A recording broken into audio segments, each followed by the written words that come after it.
dernier roadshow après Lyon, Clermont et Valence. Donc, pour vous présenter un peu l'offre du coup de la région pour le CES 2027. Donc, je suis accompagnée de l'équipe. Donc, pour rappel, l'équipe qu'on présentera par la suite, puisque chacun va intervenir à chacune des étapes et surtout par rapport aux missions qui sont dédiées aux uns et aux autres. Pour rappel, donc la région Auvergne-Rhône-Alpes a fait du CES, la participation du CES 2027 une priorité, puisqu'elle est inscrite en fait du coup dans l'agenda événementiel et avec une mobilisation importante que ce soit des équipes de la région, de Minalogic et de notre agence économique.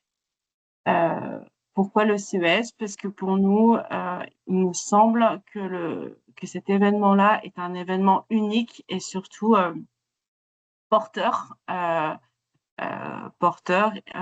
pour les entreprises en matière de visibilité, en matière de partenariats commerciaux et bien d'autres aussi. Voilà.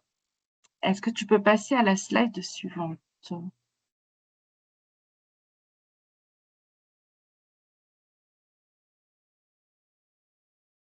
J'ai passé, mais ça met peut-être un peu de temps, alors je vais essayer d'anticiper. Oui. Donc, du coup, sur la team CES, ce que je vous disais, donc on est 3 structures mobilisées sous le pilotage de la région. Donc, Eliskim, donc c'est très bien, j'ai coupé ma caméra, mais vous voyez ma petite photo où je suis, c'est un photographe, donc voilà, je suis bien apprêtée. Donc, Eliskim en charge de la partie promotion des politiques économiques. Je suis accompagnée aussi donc de Célia Ponsetti, qui est mon binôme. Je sais pas Bonjour si à elle tous. peut... Oui, oui.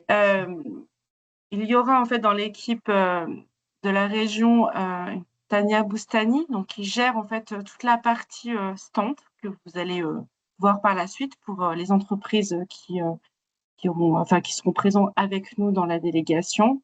Et on vous a mis donc Sonia Martin, donc qui est la directrice de l'économie de la région. Concernant Minalogic, je laisse la main. Je passe en Brems. Donc, moi, vous voyez ma tête, mais c'était une meilleure journée, disons. Moi, c'est Kate Margetts. Moi, je suis en charge du business development au sein de Minalogic. Et du coup, on pilote toutes les actions, genre notre salon en France et à l'international pour le pôle. Et on va vous présenter le pôle dans le slide, je pense. Et également les actions d'Open Innovation. Et du coup, à ma gauche, sur la photo, c'est notre déléguée générale, Karen, qui nous accompagne également à Vegas. Et donc, moi, là, du coup, depuis, je suis en train de préparer mon summer body. Damien Cohen, je suis data analyst et en charge du parcours IA et parcours cyber chez Minalogic. Et du coup, avec Kate, je suis dans la délégation et on essaye de vous accompagner au mieux en tant qu'exposant pour bien préparer ce CES. On a quelques sessions derrière nous, donc on connaît un petit peu le CES maintenant. Je prends la main pour l'agence. Donc, Allez. bonjour à toutes et tous. Donc, Julie Desvitons. Donc, moi, je travaille pour l'agence Auvergne-Rhône-Alpes Entreprises. Je suis chargée d'affaires internationales et notamment avec un focus sur l'Amérique du Nord, d'où le CES. À ma droite, on retrouve Joëlle Seu, qui est la responsable de la mission internationale de l'agence. Dans ma diagonale, ma collègue Vania, qui est mon binôme et qui va intervenir, elle, plutôt sur le volet attractivité, donc l'accueil d'entreprises étrangères à venir s'implanter en région Auvergne-Rhône-Alpes. Et en dessous de moi, la locale de l'étape, qui est Coralie Galis, qui est installée à Vegas depuis plus de 15 ou 20 ans, je ne sais jamais, qui est une grenobloise, et sur qui on s'appuie sur place, notamment pour le volet réseautage et mission visiteur qu'on vous présentera tout à l'heure. Merci à tous. Alors, pour ce webinaire, normalement, on l'a testé en fait, du coup, ce que je disais à Lyon, Clermont et Valence, on en a à peu près pour 3 quarts d'heure. Donc, on espère que pas trop vous endormir, mais voilà. Ce qu'on vous propose, donc, c'est faire un petit focus sur les missions de chacun, en fait. Qu'est-ce que du coup le CES? Voir un peu, est-ce que le CES est pour vous ou pas? Qu'est-ce que ça veut dire exposer au CES? La mission visiteur, donc, portée par l'agence. Elle nous fera aussi un petit focus sur la soirée régionale et ensuite on parlera du calendrier.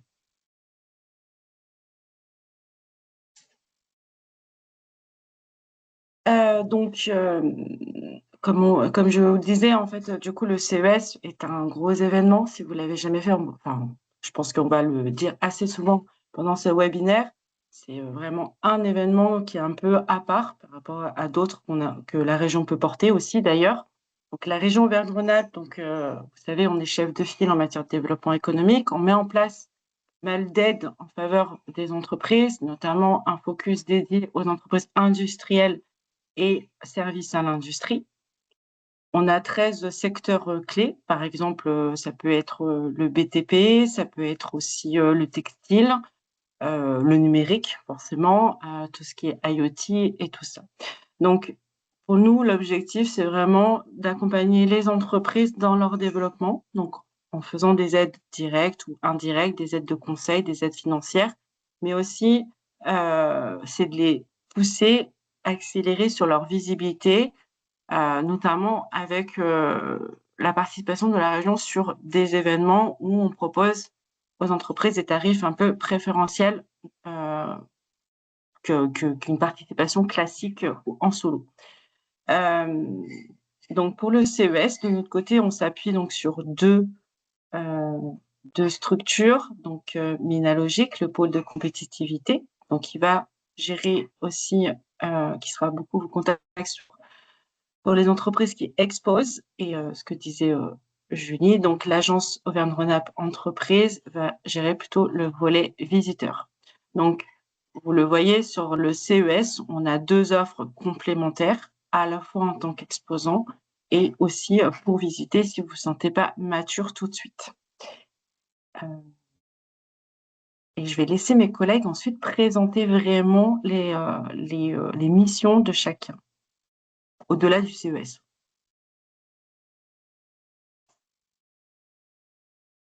Vas-y, Kate. Alors, donc Minalogic, comme le disait Ellie, c'est le pôle de compétitivité pour les technologies numériques en Auvergne-Rhône-Alpes. Donc, numérique, c'est-à-dire tout ce qui va de la microélectronique au logiciel, à la photonique, à la cybersécurité, à l'IA. Donc, vraiment très, très large panorama de technologies qui sont couvertes par le pôle. On a 3 missions principales. Donc, la première, c'est de vous accompagner dans le développement de votre technologie et la recherche du financement public. La deuxième, c'est autour du financement privé. Donc, disons, c'est très bien de l'argent public, mais ça ne suffit forcément pas pour développer une entreprise, surtout dans la deep tech. Donc, on vous accompagne également sur les recherches de financement privé. C'est la stratégie, l'accompagnement, les mises en relation avec les investisseurs. Et la troisième mission, c'est c'est la mission que je m'occupe moi. C'est pour vous aider à vendre votre technologie. Donc, on essaie de vous créer des missions, des actions qui vous apportent des opportunités commerciales. Voilà. Je prends la suite pour l'agence de développement économique. Donc, Auvergne-Rhône-Alpes Entreprises, on est l'agence de développement économique de la région Auvergne-Rhône-Alpes et on applique la stratégie en matière de développement économique. Donc, on est plus de 158 salariés répartis sur l'ensemble du territoire de la grande région. Donc, 11 antennes qui couvrent les 12 départements, parce que la Drôme et l'Ardèche font qu'une seule antenne sur Valence. On accompagne les entreprises industrielles et de services à l'industrie, donc notre spectre est assez large sur les questions de développement économique, sur les questions de formation et d'emploi, sur les questions d'innovation et sur les questions internationales avec les deux flux. Donc le flux Invest, donc pour l'attraction d'entreprises exogènes à venir s'implanter en région, et puis le flux export pour aider les entreprises de la région à développer leur marché à l'international. Donc, on est un des membres fondateurs de la Team France Export en région Auvergne-Rhône-Alpes. Et puis, on a également un bureau sur tout ce qui va être l'accompagnement des financements européens. Voilà. Parfait, parfait. Eh bien, je vais prendre la main du coup sur la présentation un petit peu du CES. Alors, globalement, je pense que vous le savez tous, le CES a lieu à Las Vegas, une ville assez connue pour tout ce qui était casino, jeux, etc. Mais un des points importants, c'est quand même de voir en fait le positionnement de Las Vegas pour comprendre aussi un petit peu le pourquoi Las Vegas et qu'est-ce que ça apporte. Avec des distances américaines, on peut dire que Las Vegas est à peu près à la même distance que San Francisco et Los Angeles. Et du coup, ça mixe quand même ce côté tech qu'on va retrouver à San Francisco, une forte importance tech à San Francisco, mais aussi et beaucoup tout l'aspect un peu show, film, Hollywood de Los Angeles. Et c'est vrai qu'à Vegas, on retrouve quand même un petit peu ce mix entre les deux, en tout cas surtout pendant le CES.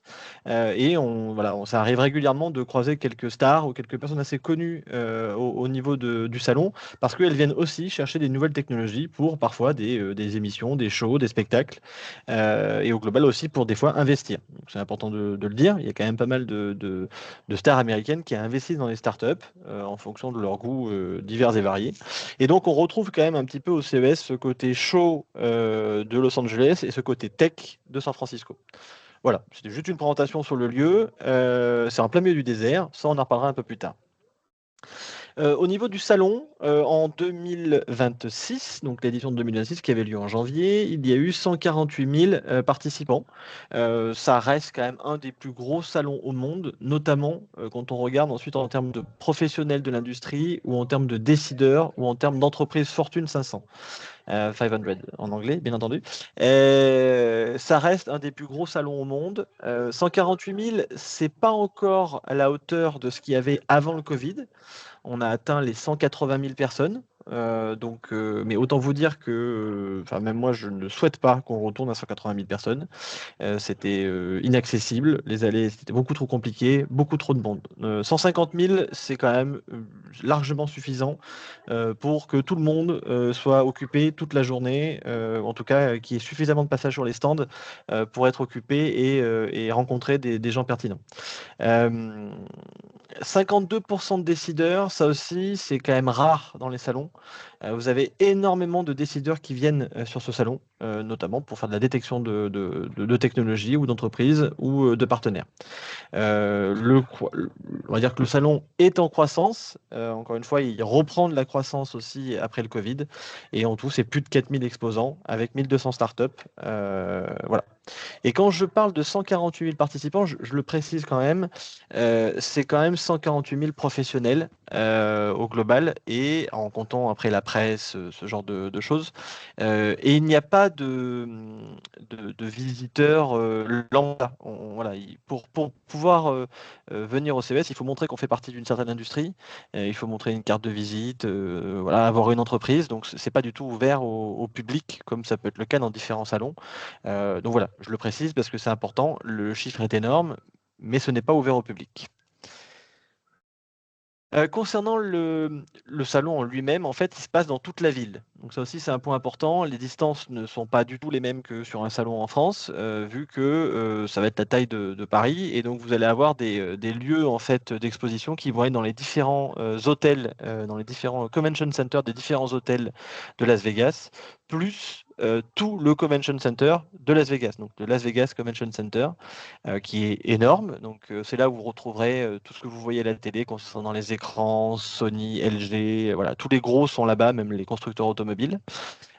Toute la partie Eureka Park qui nous concerne, puisque c'est là où le pavillon de la région Auvergne-Rhône-Alpes se situe, il sera au Venetian Expo, donc qui est à peu près au milieu là. Voilà, donc dans le Convention Center du salon qui s'appelle le Venetian. Un autre lieu important à connaître, c'est le Mandalay Bay, puisque c'est là où a lieu le CES Unveiled, qui a lieu l'avant-veille de l'ouverture du salon, et qui est un événement dédié à la presse, où certaines sociétés, donc nous on aura à peu près une dizaine de places, on vous en parlera un peu plus tard, permet de rencontrer à peu près 7000 personnes de la presse au même endroit pendant à peu près 3-4 heures. Voilà. Ça aussi, il n'y a pas d'équivalent, en tout cas que je sache, sur un événement dédié à la presse avec 7000 personnes de la presse présentes. C'est assez unique. Donc il y a une douzaine de zones d'exposition sur 230 000 m². Enfin, c'est juste des chiffres qui sont énormes. Et il faut aussi bien avoir en tête les distances entre les différents lieux d'exposition. Ça peut être un quart d'heure, 20 minutes, une demi-heure, voire un peu plus en fonction des bouchons. Voilà, donc ça aussi, c'est à prendre en compte si vous avez des rendez-vous ou autres. Ça peut mettre énormément de temps pour vous déplacer et revenir. Donc voilà, bien garder en tête.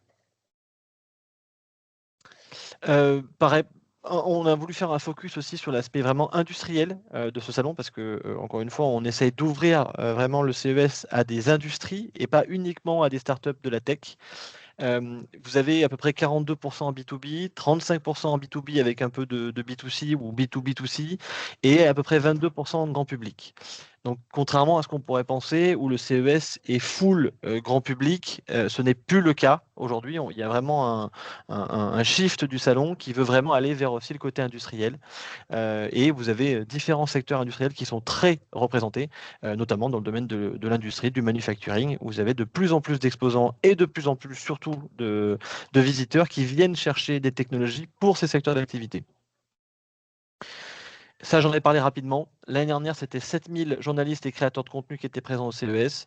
Alors, 58 milliards de reach. Bon, là, je veux même pas, enfin, je vous en parle même pas parce que c'est des chiffres qui sont quand même un peu stratosphériques, mais c'est vrai que, voilà, en termes de retombées presse, pour ceux qui étaient présents aussi là, on voit bien que les retombées presse sont quand même assez énormes, même sur des petites structures, des petites sociétés, des projets, des petits projets naissants, on arrive quand même à avoir des retombées presse parce que, voilà, il y a une masse de journalistes.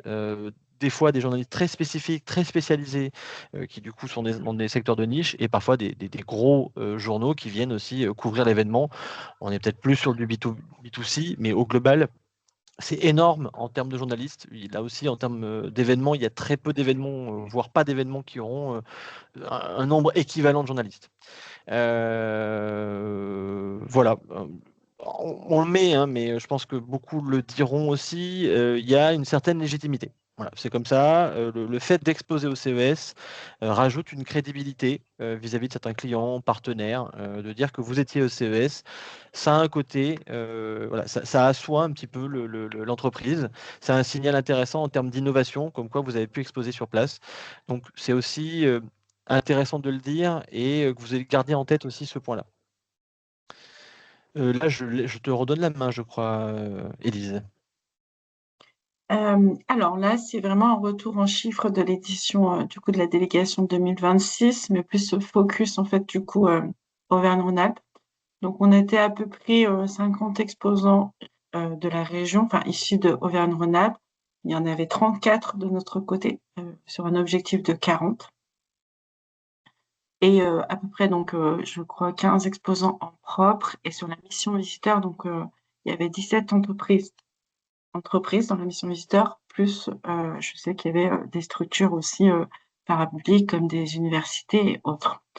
Le travail aussi de Ménalogique, c'est de favoriser en fait du coup le matching entre les entreprises un peu exposantes et les grands donneurs d'ordre. Donc là, il y avait à peu près Kate a travaillé dessus, donc 15 grands comptes et des délégations internationales. Sur la délégation, donc on a eu 3 Innovation Awards. Donc on a eu Bienaisis qui a eu le best-of en fait du coup de l'Innovation Award, mais Food Tech. Donc c'est pareil, il y a des Innovation Awards, mais je crois que Damien en parle un petit peu plus loin selon plusieurs thématiques. Mais en tout cas, Bienaisis, donc de Clermont-Ferrand, en fait, du coup, a eu le best-of. Montaigne et Ventry ont eu des Innovation Awards. On vous a mis un petit focus sur Allergen Alert, du coup, qui n'a pas eu un award, mais qui a eu quand même le sacre, en fait, de la presse. Hein. Je crois, il me semble que c'est un grand média, en fait, qui a sacré Allergen Alert comme un best-of. C'est ça, hein, si je me trompe pas. La meilleure start-up Oui, du c'est CES ouais, accordée par selon Presse. aussi net. Ouais. Sur les Innovation Awards, donc il y a une particularité, mais on vous le rappellera, mais c'est pas grave, on vous redit les choses pour que ça enregistre chez vous. Donc, les Innovation Awards, vous n'êtes pas obligé en fait d'être exposant pour candidater en fait, sauf que du coup, si vous faites partie de la délégation qui est en par là, donc la région prend en charge. Et surtout, pour candidater aux Innovation Awards, donc on est sur quand même le calendrier américain, donc la date limite est en août. On n'a pas encore la date véritablement, donc c'est pour ça que on a essayé de démarrer tôt, même si c'est pas tôt, mais voilà, pour que vous puissiez un peu avoir les informations. Donc Damien a évoqué l'Unveil, donc l'Unveil, ce grand événement où la presse est conviée pour annoncer en fait du coup les innovations de l'année. De notre côté, donc on a 10 places. On peut vous le préciser par la suite. Enfin, non, je peux le dire maintenant. Les 10 places, en fait, sont à gagner. C'est-à-dire que c'est pas parce que vous avez eu un Innovation Award, c'est pas parce que vous êtes, comment dire, vous pensez que vous avez l'innovation du siècle ou autre. L'objectif pour nous, c'est que vous allez pitcher et vendre, du coup, votre produit. En tout cas, le rendre sexy pour que les membres du jury puissent, du coup, vous sélectionner pour être présents sur l'Unveiled. Donc, sur Auvergne-Rhône-Alpes, il y en avait 10 issus de la délégation et 3 issus, du coup, de Business France. Continue. Hop. Alors le CES, c'est pour qui? Je l'ai dit rapidement, hein, mais c'est un peu pour tout type de société, que ce soit en B2C, B2B2C ou B2B. Pas de problématique particulière aujourd'hui. L'objectif est toujours d'avoir quelque chose qui soit visible et de pouvoir faire une vraie démonstration de votre produit, même si c'est du soft. Donc c'est de toujours essayer de penser un peu en dehors des cases, d'arriver à montrer ce que fait votre soft si c'est du logiciel. C'est pas un problème en tant que tel, mais d'arriver à le montrer ou de le mettre en scène. Ça aussi, c'est un point qu'on évoquera peut-être un peu plus tard. En termes de société, typiquement en B2B, hein, on avait une société l'année dernière qui faisait donc des textiles géothermiques pour protéger les sols des polluants. Donc il n'y a pas de numérique au sens ou de digital dans le produit qui était mis en avant lors du CES. Et c'est pourtant des sociétés qui ont très bien marché, qui ont pris d'énormes contacts dans différents pays, que ce soit en Amérique latine, aux US, sur leurs produits. Je le dis parce que justement, c'est aussi ça aussi le CES aujourd'hui, c'est que s'il y a une vraie innovation, ça peut marcher. Et tous les secteurs d'activité sont représentés en fait dans les visiteurs, et donc ça laisse une opportunité à des sociétés qui ne sont pas forcément en digital d'arriver à se démarquer et à montrer leur innovation. Vous avez d'autres produits, hein, vous avez dans le domaine de la santé, dans le domaine du soft industriel ou du soft même sur du calcul. Ça, c'était pour les hôpitaux, pour tout ce qui est gestion des flux, des stocks, du personnel, etc. Vous avez des produits beaucoup plus B2C autour de Lovebox, par exemple, qui est une société grenobloise, une brosse à dents, bref. B2C, B2B2C et B2B, juste le point, je le redis, c'est vraiment d'avoir quelque chose qui soit montrable et que vous puissiez un peu mettre en scène votre produit. Et ça, on est complètement disponible aussi avec Kate pour échanger avec nous sur le sujet. En termes de maturité du produit, là aussi, pas de difficulté d'aller présenter un POC. Encore une fois, quelque chose qui fonctionne, qui peut démontrer la faisabilité de votre idée et votre produit. Au contraire, c'est quelque chose qui peut être aussi intéressant pour beaucoup de personnes de la presse, de montrer des choses qui vont arriver dans le futur, de montrer des choses qui sont en train d'être faites. Voilà, ils aiment bien ces histoires-là aussi, montrer finalement l'évolution du produit. Donc si vous venez une fois avec un POC et que vous venez avec un MVP et que vous venez avec un produit pour partir en volume, voilà, c'est une belle histoire que la presse aime bien rencontrer aussi. Et ne vous inquiétez pas, ils se souviendront de vous. Ça aussi, c'est un point important qu'il faut bien garder en tête. Et c'est pour ça qu'on considère, nous, que le CES, ça se fait quand même dans la durée. Si vous venez avec un POC, il ne faut pas vous arrêter là et dire c'est bon, j'ai fait mon CES, c'est fini. Non, l'objectif, c'est de vendre, et j'imagine que c'est le cas. C'est quand même de revenir pour montrer que vous avez évolué et que vous avez maintenant un produit. Le POC vous permet sûrement de faire autre chose que du produit en volume. Vous n'allez pas vouloir vous concentrer sur les mêmes cibles, mais en tout cas, en termes de presse et de vous faire découvrir et en termes de visibilité, ça peut être intéressant. Donc là aussi, n'hésitez pas, on est là aussi pour répondre à ces questions-là. Concernant les Innovation Awards, vous avez différentes catégories. Vous en avez, je crois, 37 en tout aujourd'hui. On en parlera peut-être un petit peu parce que ça y est, les candidatures vont ouvrir à partir de demain. Donc le 3 juin jusqu'au, j'ai peur de dire une bêtise, mais je crois que c'est le 19 août, si je ne dis pas de bêtises. Donc ça, je vous le redirai tout à l'heure. J'ai fait un post en fait dans le WhatsApp de la délégation, comme on dit. Et c'est bien donc le 3 juin, et je crois que c'est le 19 août. Vous pouvez candidater à plusieurs catégories pour un produit. Ça, c'est pas un souci. Je crois que vous pouvez en mettre 2 ou 3. Mais en tout cas, dans tous les cas, si vous voulez déposer plusieurs produits ou après avoir d'autres catégories, il faudra repayer. Donc voilà. Il y a des stratégies comme ça, je vous le dis. Certaines sociétés dans le passé ont candidaté, parfois ont déposé, je crois, jusqu'à 10 à 12 dossiers. Alors ça a un coût, hein, parce qu'à chaque fois c'est 800, à peu près $800 pour déposer un dossier. Mais c'est une stratégie qui, en tout cas, s'est avérée payante pour eux, puisqu'ils avaient eu 2 ou 3 Innovation Awards sur la douzaine. Un Innovation Award, pour moi, est équivalent à une société de relations presse. Dans le sens où ça va vous amener énormément de monde, énormément de presse qui vont parler du produit, parler du projet. Ça ne veut pas dire que vous allez arriver à les gérer, tous ces gens-là qui vont arriver chez vous. Donc peut-être qu'une boîte de relations presse peut vous accompagner et vous aider à gérer cet afflux. C'était le cas d'Allergen Alert, par exemple, l'année dernière, où il y avait tellement de monde que si la boîte de relations presse n'était pas avec eux, ils auraient complètement explosé en vol. Mais au global, c'est quand même intéressant de se dire que ça peut vous donner énormément de visibilité. Donc nous, on vous engage quand même à postuler à ces Innovation Awards. Là aussi, on peut vous accompagner, on peut faire de la relecture de dossier, on peut regarder un petit peu au niveau des différentes catégories qui sont demandées. Et je suis en train de réaliser une sorte de plateforme aussi pour vous accompagner sur ces Innovation Awards. $800 et la deadline au 19 août, donc disponible pour échanger avec vous. Voilà. Je te confirme, c'est bien le 19. Eh ben, parfait.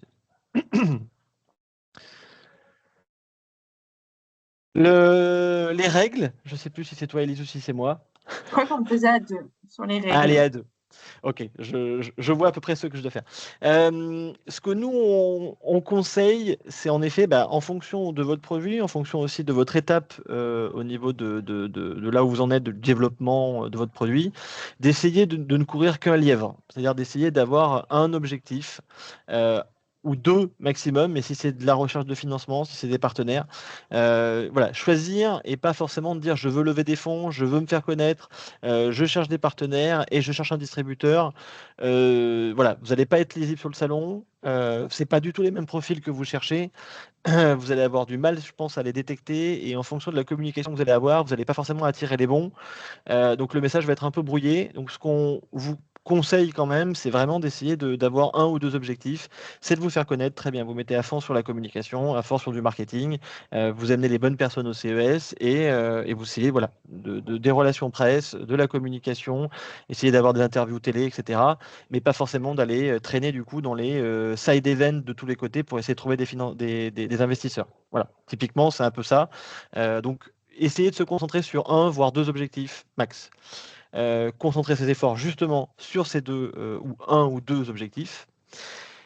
Essayez de garder en tête, je sais que c'est pas forcément facile des fois parce que si on a l'exemple français, mais que tout est possible au CES. Et quand on dit tout est possible, tout est possible.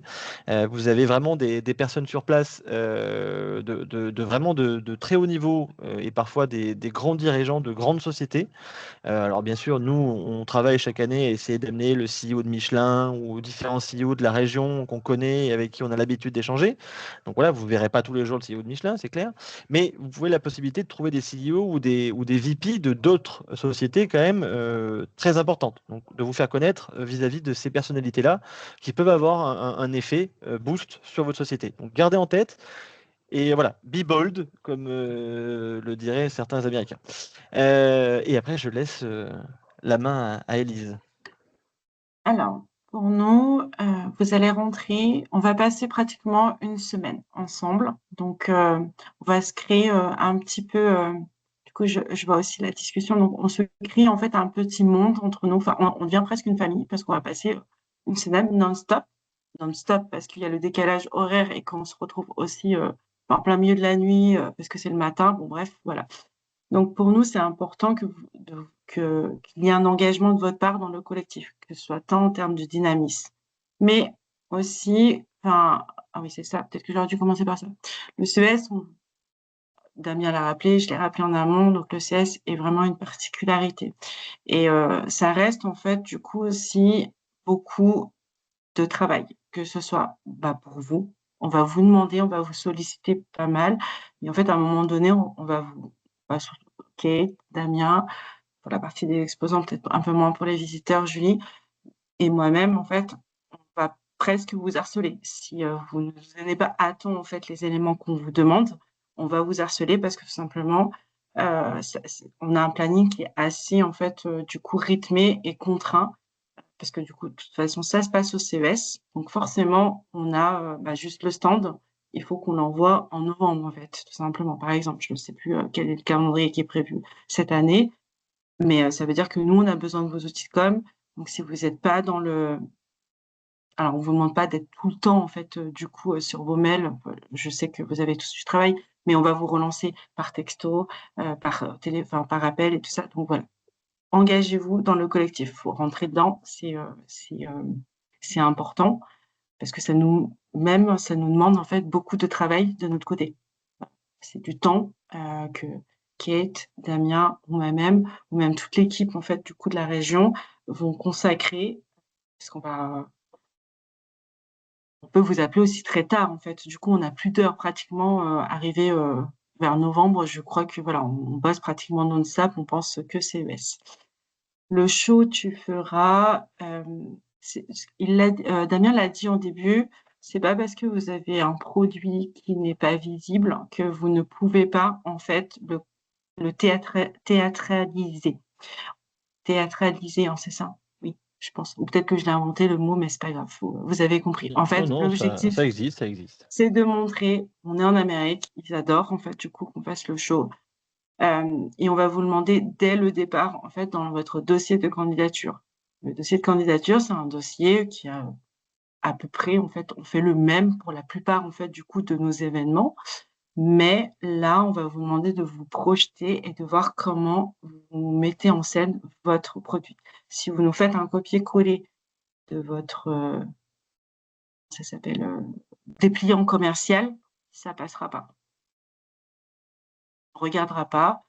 Nous, pour nous, l'objectif, d'abord, c'est quand vous écrivez, en fait, du coup, votre candidature, si vous arrivez à consacrer un peu de temps pour l'écrire, ça nous permet de voir que vous vous projetez déjà, en fait, sur le CES. Je sais pas si tu veux rajouter des choses sur le show?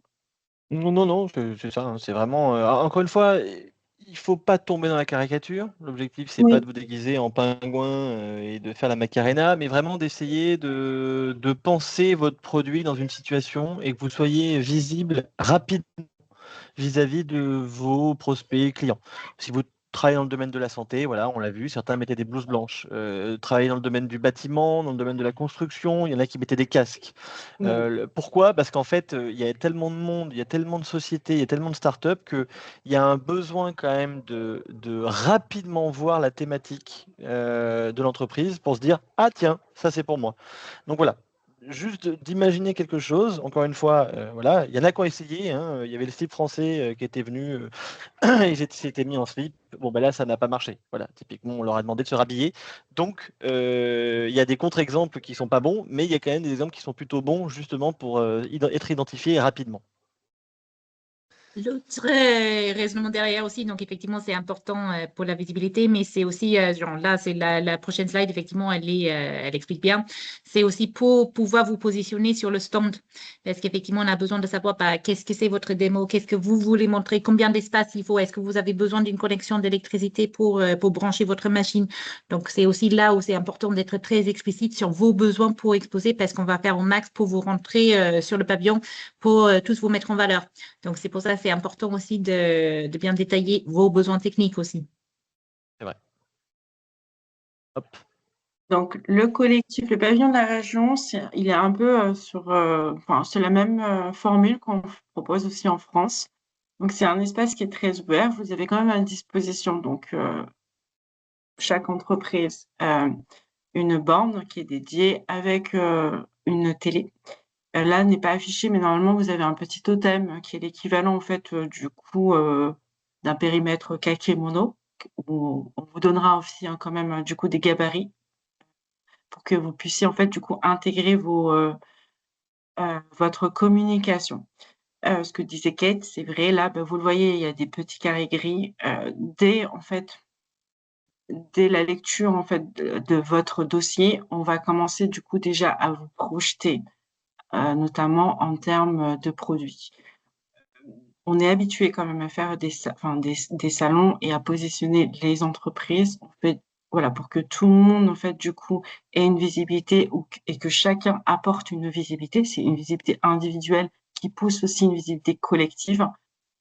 Donc voilà, nous, on va vous placer selon ces critères-là. Et puis aussi, l'un des autres critères, c'est les thématiques ou comment peut-on dire,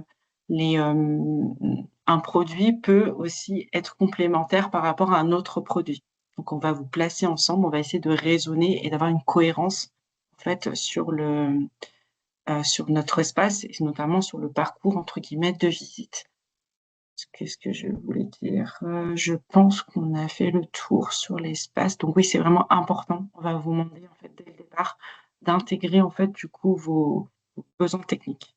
Je ne dis pas que si vous avez des besoins complémentaires, on ne pourra pas, en fait, du coup, y répondre, mais faites-le dès le début parce que c'est là où va, en fait, c'est compliqué, en fait. Le Tetris, c'est très compliqué quand même et sachant qu'on a aussi des entreprises qui ont, enfin, pour les autres on a eu des entreprises qui ont annulé un peu au dernier moment. Donc après, pour nous, c'est vraiment un jeu, de Tetris qu'il faut placer tout avec l'objectif de vous valoriser tous. C'est vrai. Kate? Yes. Alors, donc, Minologic gère la subvention de la région pour le CES. Donc, c'est dans le cadre d'un dispositif qui s'appelle le PDI, donc le Plan de développement international. Donc, c'est une subvention qui est accordée aux pôles et clusters régionaux pour porter des actions internationales pour les entreprises régionales. Donc, juste pour vous donner un peu de contexte. Donc, dans le cadre de notre PDI à Minologic, on porte la mission CES. Donc là, vous avez les détails de la subvention qui vous est accordée. Donc nous, on prend en charge les mètres carrés au sol du pavillon. Et du coup, on vous facture les mètres carrés au sol. Donc ensuite, il y a la région qui prend en charge toute la partie aménagement. Donc vous êtes bien, vraiment bien desservi par la région Auvergne-Rhône-Alpes. Donc, sur vos mètres carrés, comme je disais, il y a une subvention de 50% qui vous est accordée et ça, c'est directement sur votre facture. Donc, on vous facture pour l'espace et on applique directement la subvention. Donc, là, on vient de finaliser l'offre. Donc, vous allez payer pour votre stand au CES 1 353 €. Donc, c'est plutôt un bon deal, disons.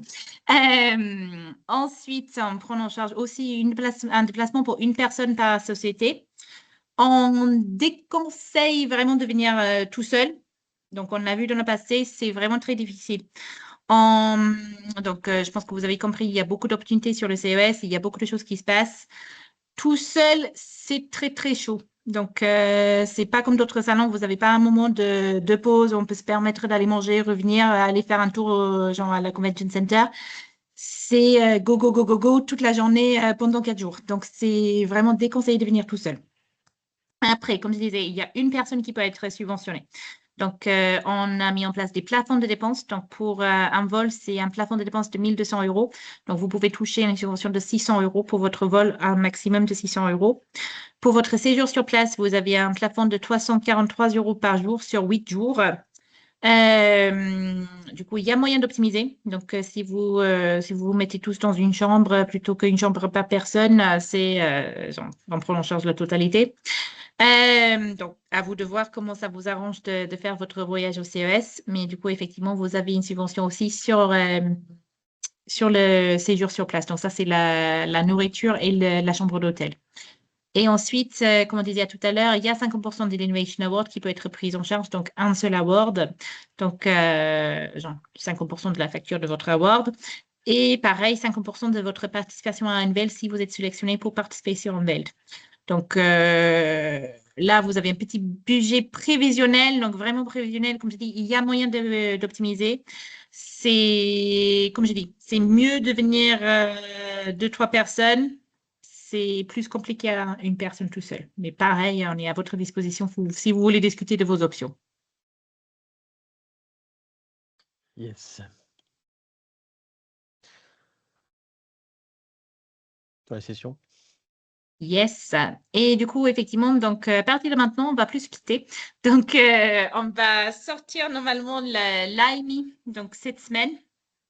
Donc, on va l'envoyer à vous tous. Donc, pour que vous puissiez répondre si vous êtes intéressé par l'émission pour exposer au CES. On est à votre disposition, bien sûr, pour vous accompagner pour la rédaction des awards. On est à votre disposition si vous avez des questions sur la candidature pour répondre à l'AMI aussi. Et ensuite, à partir du mois de septembre, on se met en mode préparation à fond, à fond. Donc, début septembre, on fait une petite guide sur, comme on a dit tout à l'heure, on a fait 13 éditions du CES, je crois. On a pas mal d'expérience. On a accompagné ensemble plus de 300 entreprises depuis 13 ans. Donc, on a tout vu. Donc, on a vu toutes les erreurs classiques. Donc, on commence avec une petite séance sur les astuces pour les voyages.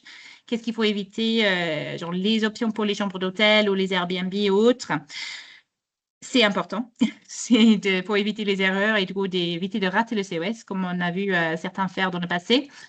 On fait une séance sur le logistique dans le transport de matos. Je pense qu'il y a Richard qui va intervenir dans une minute pour vous expliquer son expérience sur le transport de ces matos à lui. Mais ça aussi, c'est un grand sujet. Il faut bien être accompagné. Il faut bien être dans les règles aussi parce qu'il y a des surcharges qui peuvent arriver.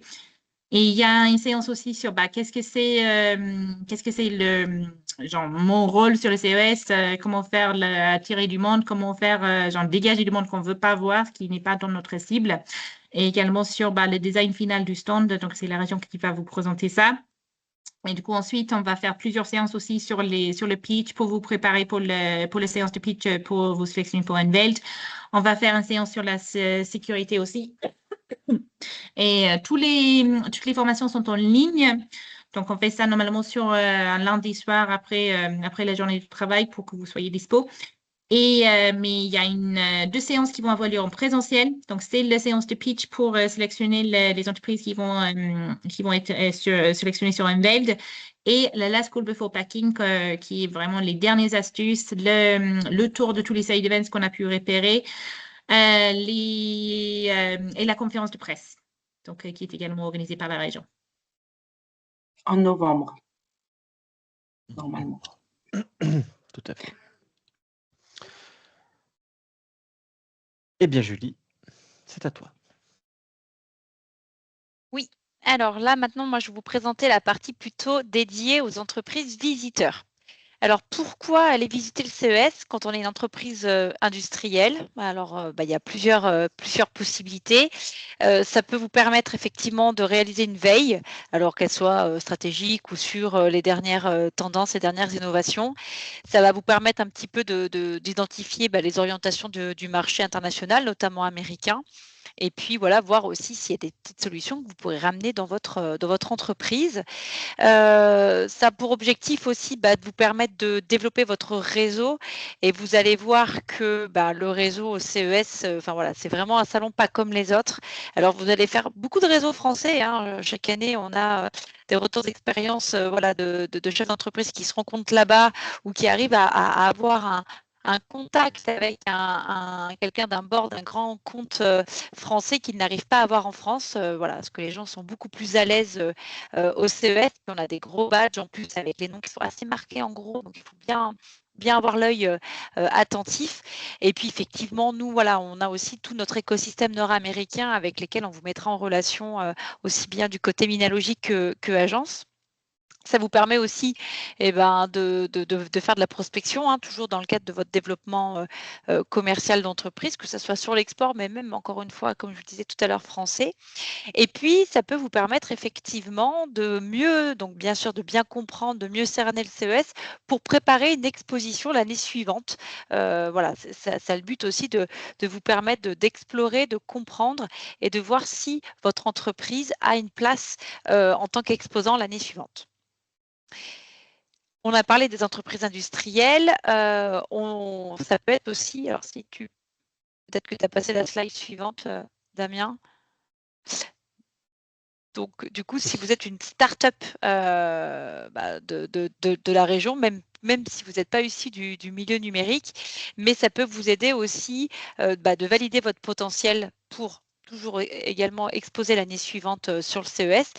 Et ça peut être aussi un bon levier si jamais vous n'êtes pas encore prêt, vous êtes en train de finaliser votre innovation, votre brevet n'est pas encore déposé. Enfin voilà, vous avez besoin un petit peu de concrétiser en France avant de vous exposer, mais vous voulez quand même bénéficier de l'émulation collective. Voilà, donc le parcours visiteur est fait pour vous. Et puis aussi pour le fait de rencontrer des potentiels partenaires commerciaux, techniques, et puis également développer votre réseau, que ce soit national ou international.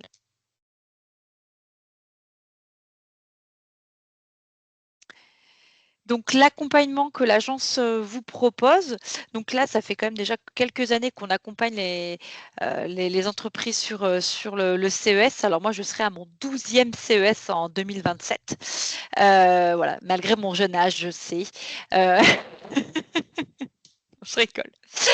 Donc voilà, donc on va vous proposer un parcours personnalisé. Donc il y a toute une préparation en amont, un petit peu comme sur le volet exposant, mais là ça va être vraiment plutôt sur la partie comprendre le salon, comment voilà, qualifier aussi vos objectifs, parce que même si vous êtes un simple visiteur, le CES ça se prépare parce que c'est un coût, enfin voilà, c'est un investissement financier, c'est un investissement humain. Donc c'est important pour nous de vous emmener avec une préparation, même si vous êtes simple visiteur entre guillemets. Donc voilà, donc on fait un petit point déjà voilà, individuel sur vos objectifs et voir si ça peut bien répondre à vos besoins. Et ensuite, on va faire 3 workshops de préparation. Donc là, pour ce faire, on s'appuie sur 2 experts.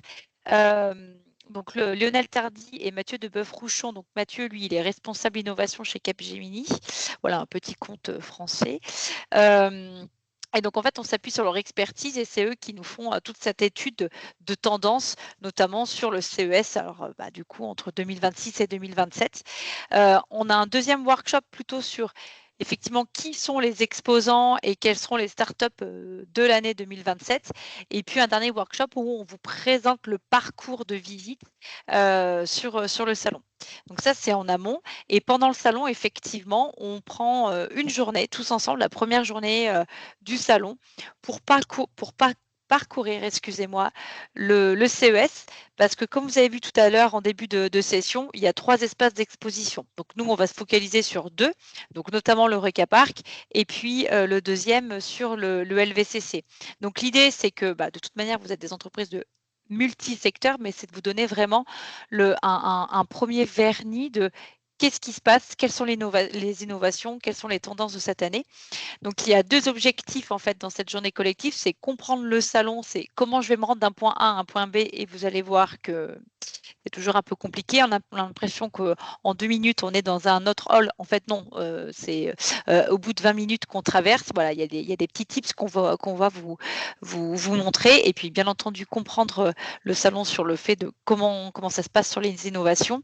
Et l'objectif, c'est que vous soyez autonome pour les 3 journées restantes du salon, voilà, pour vous permettre de cibler peut-être plutôt que sur le Eureka Park, parce que vous, par rapport à votre objectif et à votre service, à votre produit, c'est plus intéressant pour vous d'aller prospecter ici. D'autres, ça sera plutôt sur le LVCC.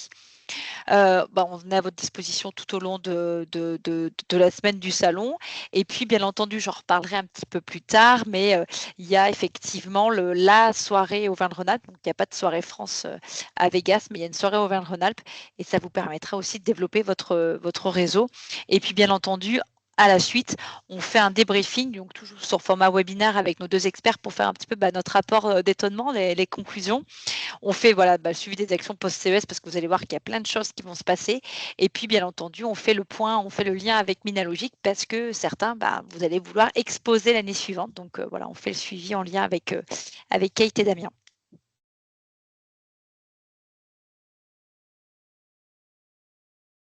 On a déjà.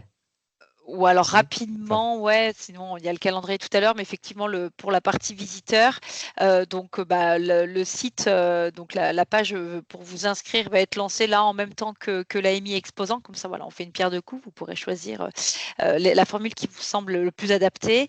Donc voilà, et donc vous avez juste à compléter le formulaire. Moi je reprendrai contact avec vous pour faire le point sur vos objectifs. Bien entendu, Élise en a parlé tout à l'heure, mais même si on est que 5 visiteurs, c'est important de s'engager. Voilà, donc le premier workshop de préparation, il aura lieu aux alentours du dans le mois d'octobre. On voit quelle est la date prochainement, mais c'est vraiment important parce que mieux c'est préparé et mieux ça sera efficient et mieux vous aurez un retour sur investissement. Mais je pense que nos petits témoins partageront leur expérience tout à l'heure. Et puis après, sur les préconisations voyage, donc le salon aura lieu du mercredi 6 au samedi 9 janvier, donc arrivez au plus tard le 5 janvier. Et voilà, et faites attention sur les vols parce qu'il fait froid en janvier et on peut avoir quelques petites déconvenances. Donc sur le budget visiteur, là pour le coup, même si vous partez tout seul, il y a moins d'impact que si vous partez en tant qu'exposant. Donc il faut compter votre billet d'avion qui sera réservé par votre entreprise, hein. On est à peu près à 1 500 €. Alors après, ça dépend, il peut y avoir des vols moins chers, mais c'est à peu près le budget. Les frais de séjour, donc avec un minimum de 4 nuits. Voilà, donc ça pareil, on vous fera des préconisations, mais voilà, la réservation hôtelière sera bien à gérer par l'entreprise. Sur le badge, normalement, c'est rare qu'on paye le badge du CES, mais voilà, si jamais il faut compter une centaine d'euros, mais normalement, on va pouvoir vous faire parvenir des invitations pour bénéficier d'un badge gratuit. Et après, tout l'accompagnement amont technique, donc l'étude des tendances, et puis vous allez voir, on va vous remettre un guide de survie qui sera un peu votre guide du routard avant de partir au CES.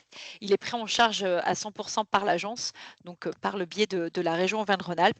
Et puis, bien entendu, la soirée régionale qui sera prise en charge et financée à 100% par la région. Donc voilà, il faut compter à peu près un budget entre 2007 et 3 000 €. Mais voilà, en s'y prenant tôt et en s'organisant, je pense qu'il y a moyen d'avoir des budgets un peu moins chers. Mais sachez qu'après, la vie à Vegas, c'est cher. Voilà, pour petit déjeuner, déjeuner, dîner, enfin voilà, ça coûte très très vite. Donc voilà, donc il faut quand même des fois compter un budget plus large pour pas avoir de mauvaises surprises au retour.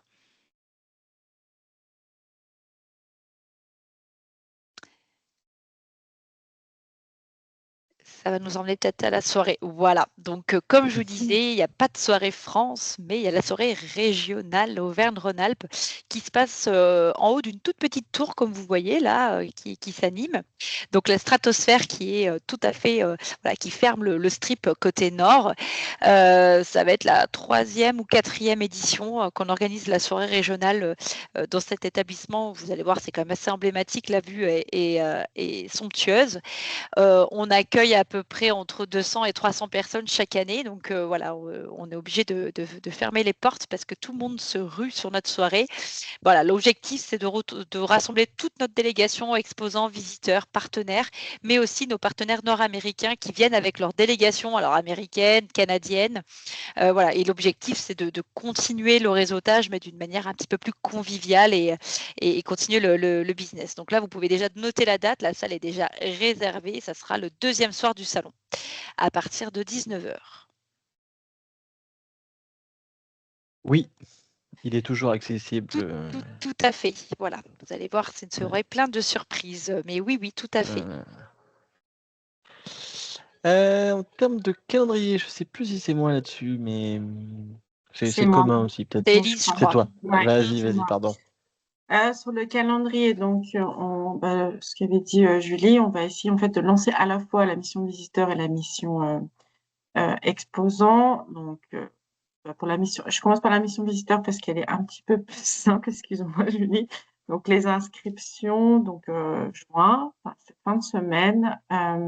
Et après, il y a les webinaires de préparation. Et je crois que tu peux recruter encore du coup des entreprises assez tardivement. Bon, à un moment donné, il Oui, faudra arrêter, mais je crois que novembre, jusqu'à fin novembre, toi, tu peux de ton côté. tout à fait. Nous, sur la partie donc exposant, donc le line va être lancé. Il faudra déposer votre candidature avant le 2 juillet. Ensuite, de notre côté, on a un comité de sélection. On va vous faire en fait du coup un retour normalement mi-juillet, fin juillet, ce qui va vous permettre en fait surtout de candidater à l'Eureka Park, parce qu'en effet la CTA en fait valide les candidatures des startups. Et si vous n'êtes pas startup, il y a toujours quelques petits tips que Kate et Damien vous donneront pour faire la candidature. l'objectif pour nous, c'est d'en avoir 40. 40 entreprises sur notre espace. Par expérience, on a eu du coup des annulations pour des raisons certaines, enfin plutôt financières, contextuelles et tout ça et tout. Donc, on peut aussi lancer en fait du coup une deuxième vague en fait qui va courir jusqu'à septembre, non, octobre parce que novembre après, vraiment c'est tard pour nous. Et ce que vous disiez en fait du coup, Kate, oui, c'est Kate. Donc il y a des webinaires de préparation de septembre jusqu'à décembre où on vous retrouve une fois par semaine, sauf pendant les vacances. Je précise, les vacances scolaires des enfants. La CTA met un peu de temps normalement à valider en fait du coup vos candidatures, mais on a Super Kate qui peut faire voilà, qui peut demander à ses contacts pour savoir où en est le dossier. Et donc du coup le CES, donc c'est du 6 au 9 janvier 2027. Pour nous les exposants, on va demander d'arriver la veille, notamment pour prendre votre stand en fait, voir si tout va bien sur le stand. Et pour ceux qui viennent à l'Unveil, donc il faut arriver, c'est le lundi l'Unveil cette année, donc essayez d'arriver la veille pour éviter de courir, comme certaines fois on a pu courir, nous, de notre côté. C'est pour ça, Oui, effectivement, vous êtes couvert pour 8 jours dans le cadre de la Ouais. subvention aussi pour vous permettre d'arriver la veille d'Unveiled et pour rester la semaine entière. Donc je crois qu'on a fait Louper le l'Unveil, calendrier. c'est dramatique, quoi. Voilà, faut bien le garder en tête. Puis, pour certains, je sais que certaines personnes l'année dernière ont passé le nouvel an à Las Vegas, si vous voulez. Je pense que ça peut être aussi une très belle expérience. Là, oui, vu que c'est le 4, c'est une possibilité tout à fait. Bah, c'est le 4, ouais, c'est le 4, mais vaut mieux. L'Unveil de 4. Le Donc, c'est pour 4 et ça, l'Unveil, mais vaut mieux arriver ouais. la veille parce que nous, on l'a fait. On a fait en Ah oui, sorte oui, oui. d'arriver, en fait, du coup. Non, mais même, on avait pris un avion la veille, pour arriver la veille à l'Unveil, sauf que notre avion a été annulé. Et donc, du coup, on est arrivé le jour même de l'Unveil et on a un peu couru pour venir pour venir. Oui. Donc voilà, même si vous venez la veille. Tout à fait. Hop. Les témoignages. Alors, juste, je me permets d'intervenir, Élise, parce que je sais que Monsieur Latapi a une petite contrainte horaire. Donc, si on peut inverser, désolée de Pas couper de le. souci. Donc, Didier Latapi, pour la mission, en fait, du coup. Oui, alors, oui, désolé, hein, j'ai un impératif, c'est pas très poli, mais je serai obligé de vous laisser rapidement.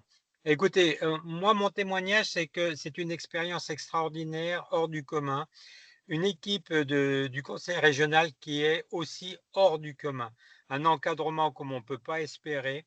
Le guide du routard pour le CES est indispensable. Les experts sont absolument super. Moi, j'ai rarement vu, j'ai été expatrié pendant 17 ans. Je peux vous dire que c'est une expérience hors norme, mais pour un visiteur comme je l'étais, alors évidemment, je suis un peu passionné parce que l'ENE étant les experts du numérique pour les entreprises, ça m'a acculturé sur beaucoup de sujets. J'en ai ramené des contacts et tout que je n'ai pas encore exploité, mais je pense que ça viendra. Il faut le temps au temps, mais en tout cas, de beaux contacts. Et je remercierai jamais assez Julie et toute l'équipe parce que la visite dans le CES pour se repérer est indispensable. Venir, nous on était arrivés, on a eu plein de collègues qui ont eu des problèmes. Il y a eu des tempêtes de neige, ils ont dû passer, ils ont dû changer leur billet. Donc il faut vraiment s'organiser et bien arriver, prendre le temps de décompresser quand on arrive à Las Vegas parce qu'ensuite, on n'a plus une seconde à soi. Et ça veut dire que minimum, hein, moi je faisais entre 27 et 30 000 pas par jour. Donc bonnes chaussures, ça ils le diront, ils le diront 200 fois, mais c'est une évidence.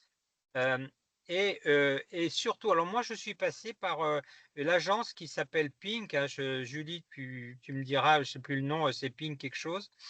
Alors, c'est un petit peu plus cher, mais c'est d'un confort qui est royal parce qu'il y a le pass à l'intérieur, il y a l'accueil à l'aéroport. Il ne faut pas prendre un hôtel trop loin. Moi, j'étais au Flamingo, ça permet de marcher sur le Strip et compagnie. Il faut faire attention parce que c'est gigantesque. C'est à l'image des États-Unis. Et c'est quand même fantastique.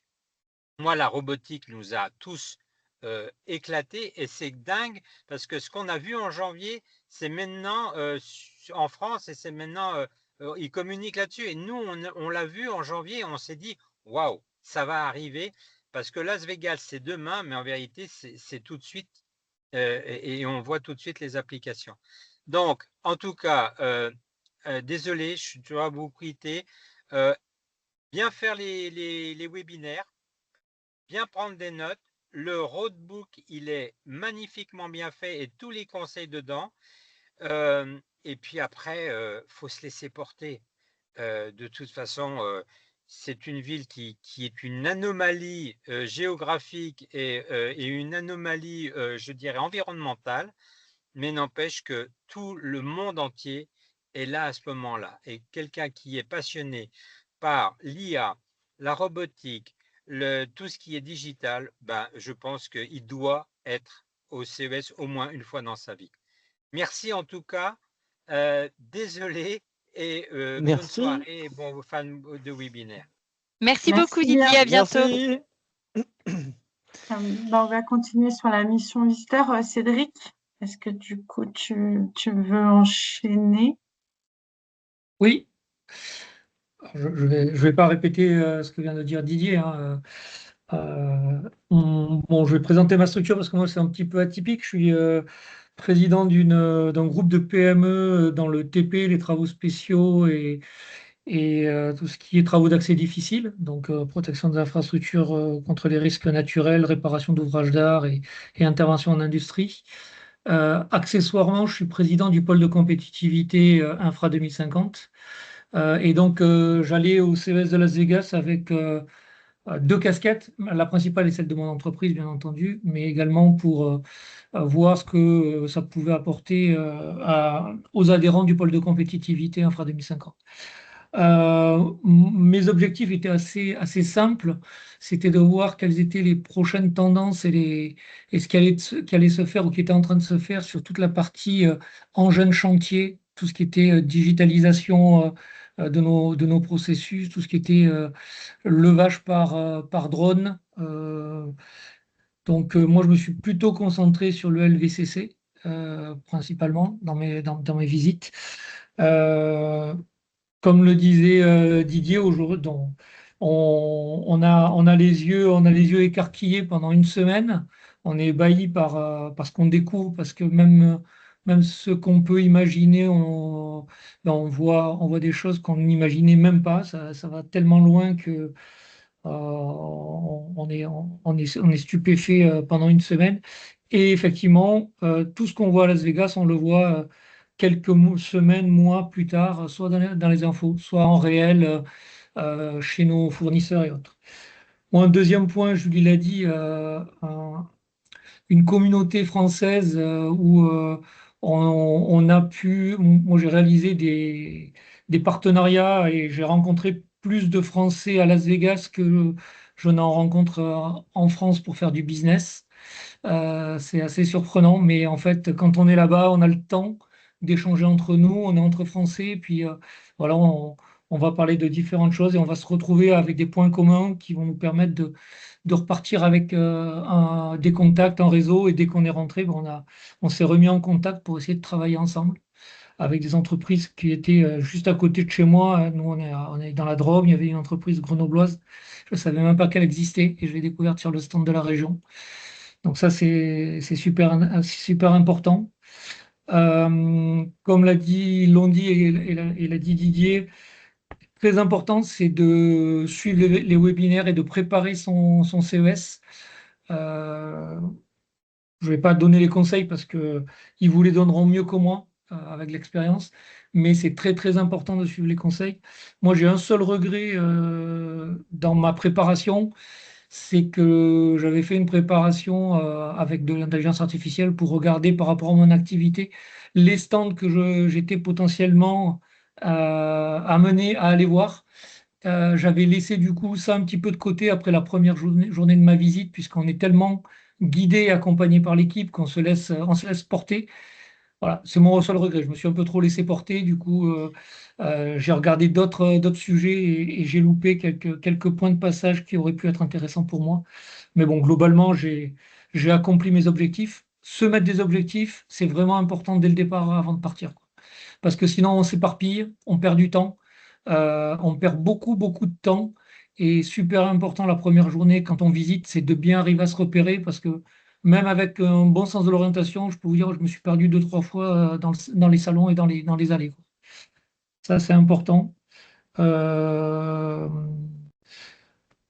peux que remercier l'accompagnement que met en place l'agence pour les visiteurs parce que c'est super du début à la fin, en amont, en aval et pendant la semaine, c'est voilà, c'est au top, c'est aux petits oignons entre l'accueil, les soirées de matching ou de rencontres avec les exposants, la soirée, la stratosphère, euh, toute la visite qui est organisée, puis les différentes soirées qu'on a avec les échanges avec les élus également. C'est vraiment très, très, très appréciable.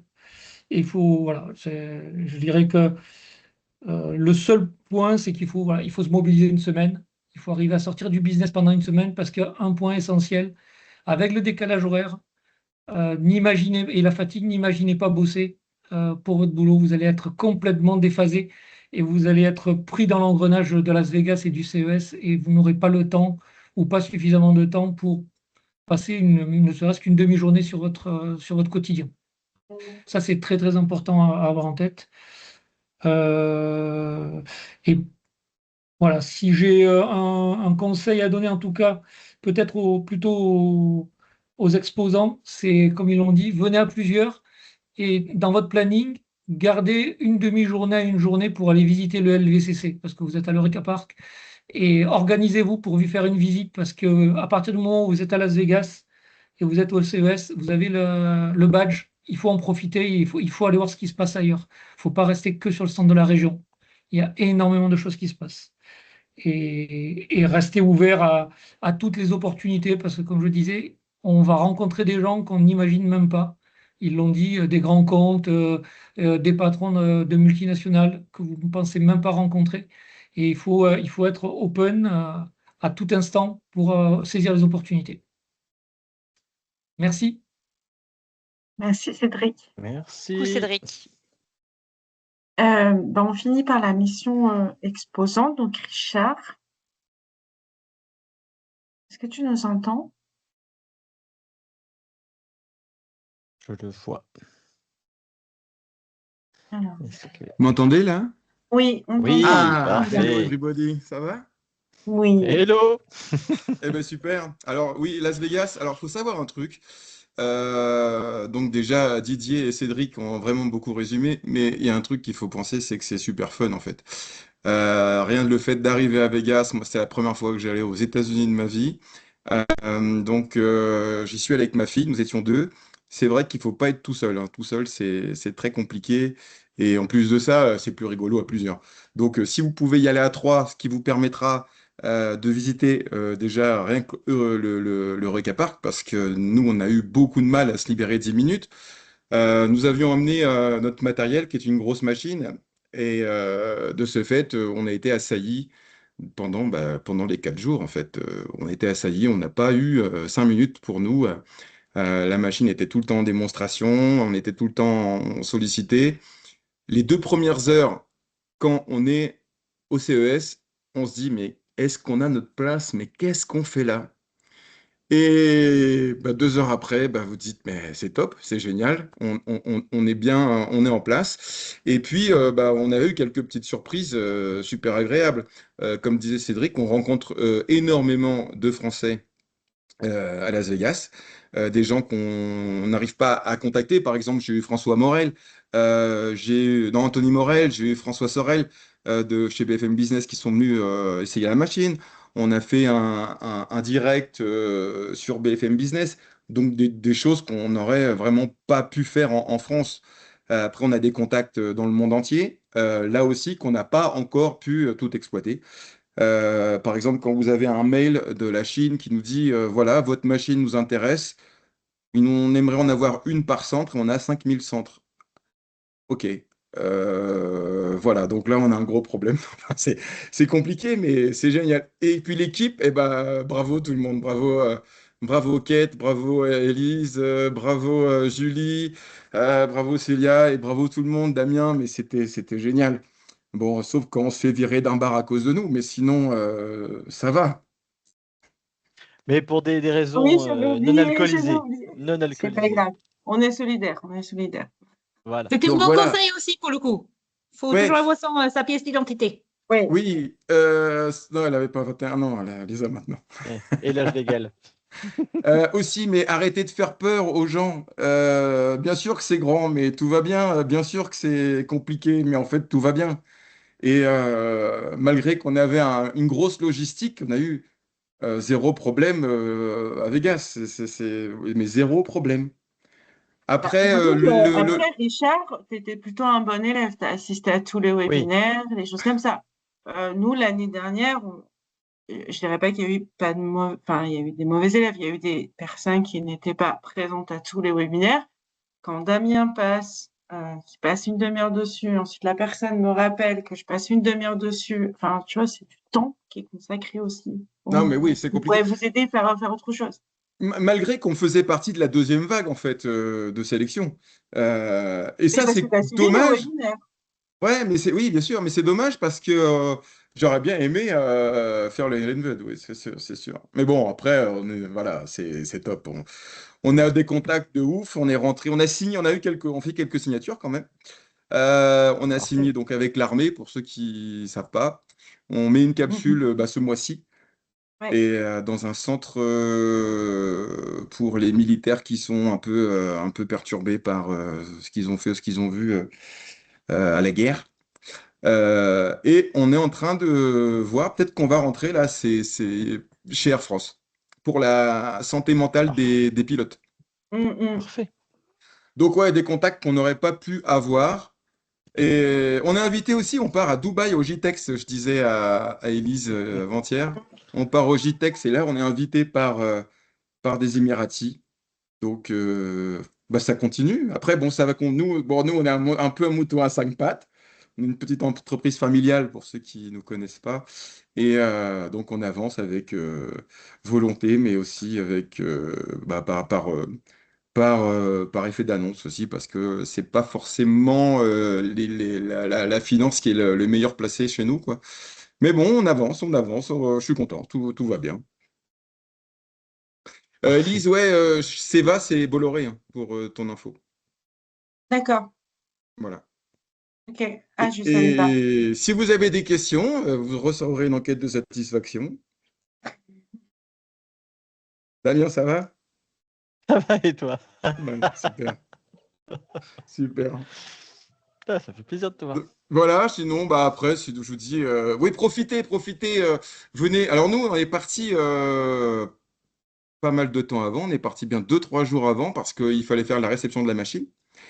On est parti donc le 1er janvier de France, on est arrivé le 1er janvier à Vegas avec le décalage horaire.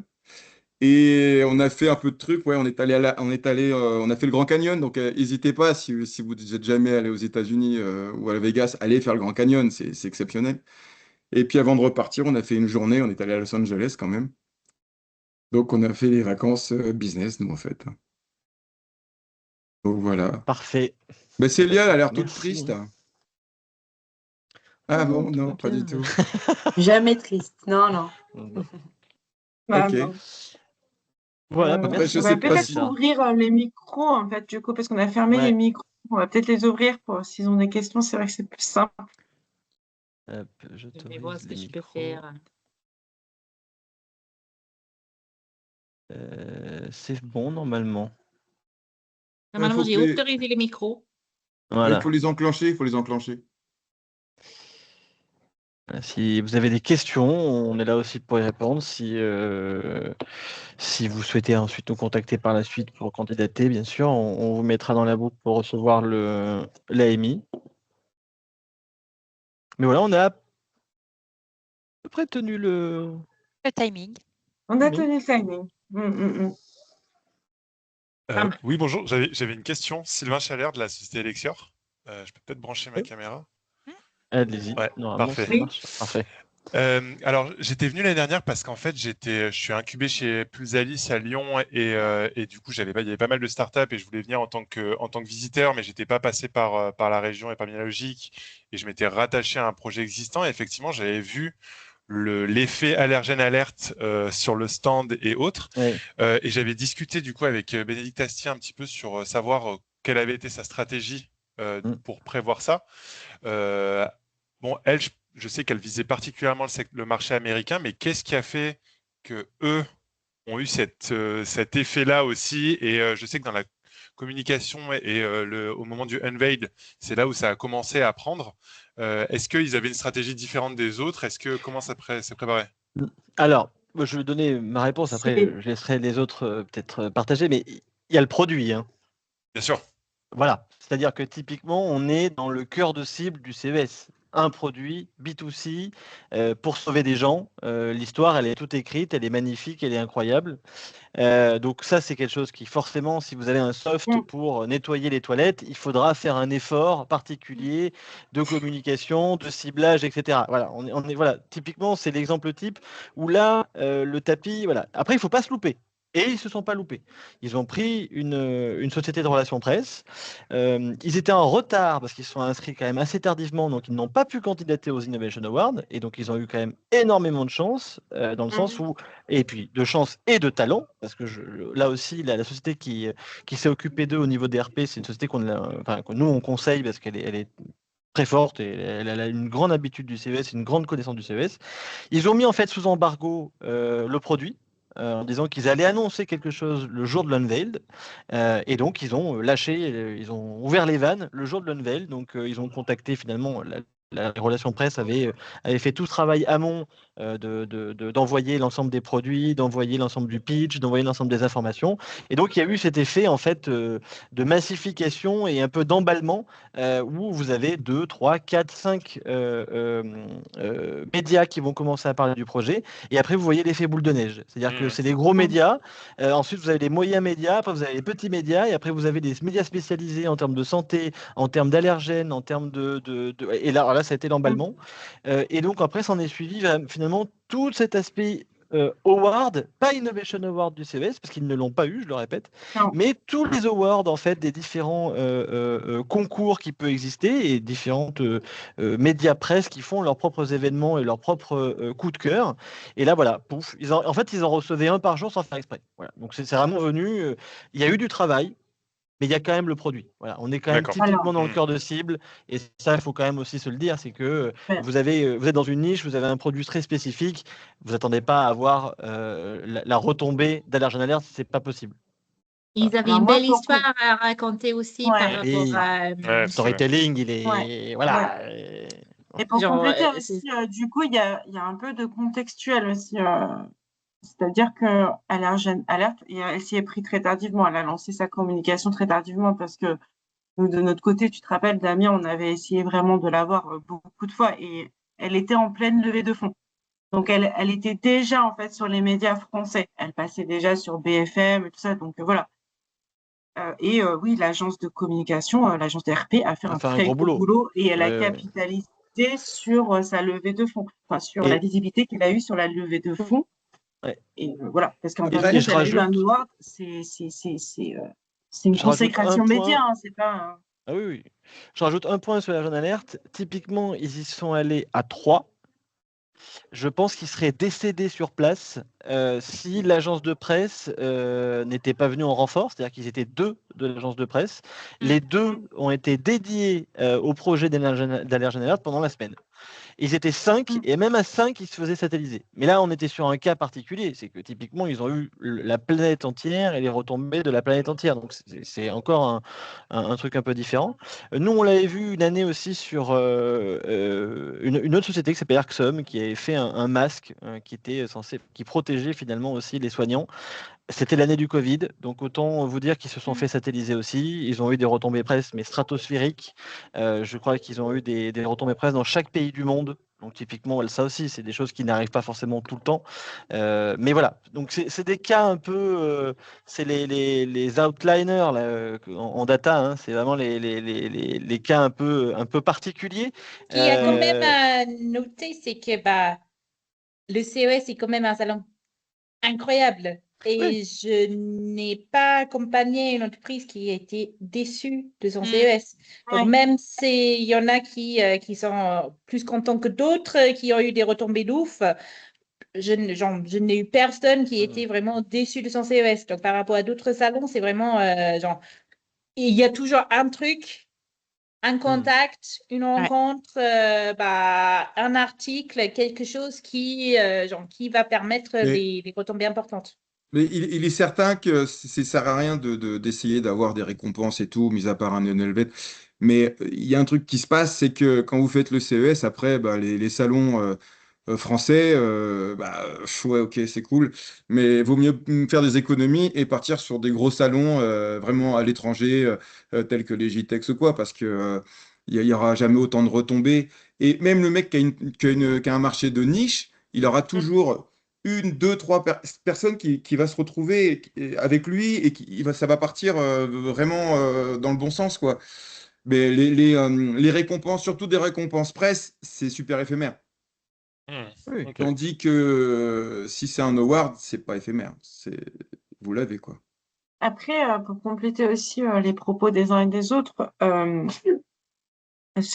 parce que c'est notre 4e en fait roadshow, la plupart, donc on a eu d'autres entreprises qui ont témoigné en tant qu'exposants. Ce qui a été ressorti pour l'un, c'est surtout la notion du CES. La visibilité, en fait, c'est le Graal, quoi. Ah, mais t'es parti, enfin, t'as exposé au CES et tout ça, mais c'est super, en fait. C'est comme si tu ouvrais toutes les portes. Les gens sont admiratifs. Il y C'est a vrai. cette partie-là. Ok. Que ce soit exposant ou visiteur d'ailleurs. Ouais, tout à fait. Ce qui est particulier, hein, parce que ça reste qu'un salon parmi tant d'autres, mais et nous, je pense que voilà, on l'a fait plusieurs fois, donc c'est pas qu'on est blasé, parce qu'au contraire, chaque année, on n'est pas blasé, mais on a toujours du mal à comprendre aussi cet engouement, parce que finalement, le CES passe à la télé, donc c'est vrai que c'est un des seuls salons aussi qui passe au JT, c'est con à dire, mais même Madame Michu, elle peut potentiellement savoir ce que c'est le CES, parce que ça passe, chaque vrai. année, ça passe un peu aux 20h, alors que c'est pas le cas de tous les salons. Donc voilà, il y a ce côté un peu connu du CES qui voilà, fait un peu côté élitiste en disant ah t'es allé au CES, du Ouais, coup voilà, ça veut dire qu'il y a une c'est vraie vrai. qualité. Bon, dans C'est- les faits, à voir et à définir, mais globalement, ça a quand même cet effet-là. J'ai une anecdote là-dessus. Il y avait le patron d'une grosse boîte en France que je rencontre et je lui dis bah tiens, on est allé grâce à Minalogic, la région, on est allé au CES. Et il fait ouais, moi aussi j'aime bien aller au CES chaque année et tout. Je dis ouais, mais non, on est allé exposer. Et là, c'est pas pareil.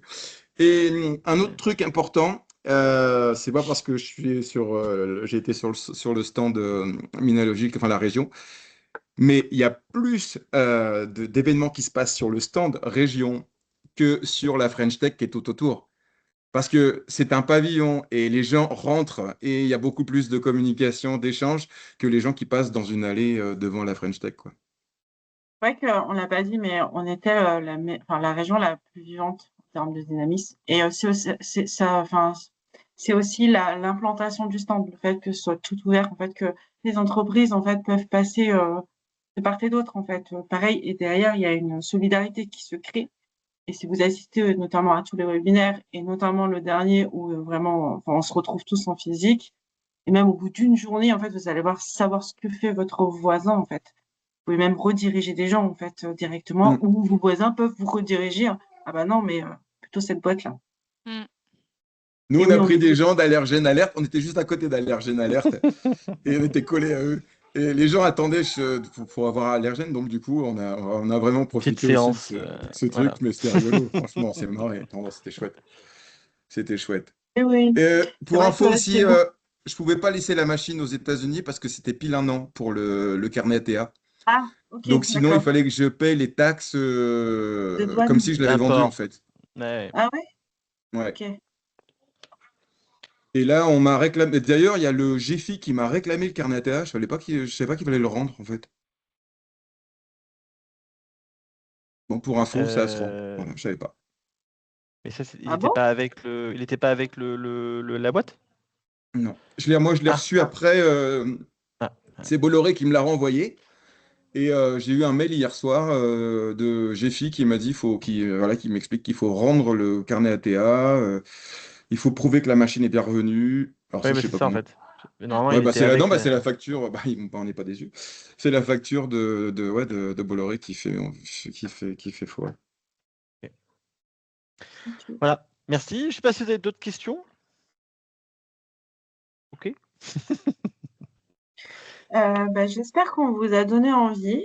Et, on revient vers vous assez rapidement pour le lancement de l'AMI. Je peux faire partie de l'organisation, moi, pour venir? On accepte tout le monde, mais là, c'est un peu compliqué, là. À bientôt, tout le monde. Merci en tout cas, Richard, d'avoir témoigné. Merci Ouais, à tous. merci. Je vous souhaite une bonne soirée Merci et à beaucoup. bientôt. Merci, bonne soirée. à Au très revoir. Merci à bientôt. tous. Bonne fin de Au revoir. journée. Au revoir. 18h59. On est bon, hein? Paf. Oh, oh, oh. Just in time. Ah, Maman, Et c'est là. tu nous feras suivre du coup le lien vers